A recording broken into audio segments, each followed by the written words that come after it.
Since the dawn of precision agriculture, it has been predicted that someday in the future, a vehicle would drive across your field collecting and analyzing soil samples on the go. That day has arrived. For all the attempts at on-the-go soil analysis that have been tried, only one company has made it a commercial reality. Only one system can measure pH on the go and handle the real-world conditions of crop residue, wet or dry soil, sand to clay to muck, and it's amazingly simple. One of our goals with this unit was to make it as simple as possible, and we actually accomplished this with one moving part, and that's this hydraulic parallel linkage. So as this unit is operating in the field, this parallel linkage pushes the sampling shoe down into the soil. Soil comes through the sampling shoe and into the trough, and then the linkage pulls it up against the pH electrodes, and within about 5 to 6 seconds the pH electrodes will take the reading.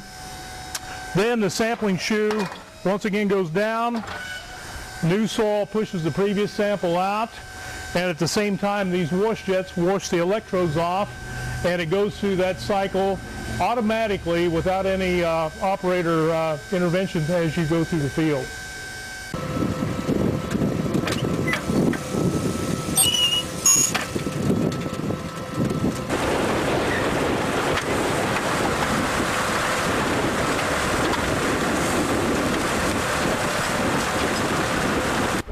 The result is a dense data set that shows the pH variability as it truly is. This is one of my fields. It's about 50 acres, and as you can see, a fair amount of pH variability from down to the low 4s all the way up to a little bit over 7. So why do we need to sample so intensely? Let's take a look at 2.5 acre grids overlaid over this field, and you can see if the grid points are 330 feet apart, you could be spreading as narrow as 60 feet with the spreader. So we really need this kind of intensity if we're going to get good application. Also take a look at the variability within the grids themselves. You can see you basically have the full range of variability within the grid as you do within the entire field. So what do? Take a handful of lab samples, as you can see here, layer that with the EC data, which also has other uses as well, and you'll create a Lime application map that has the accuracy that you need.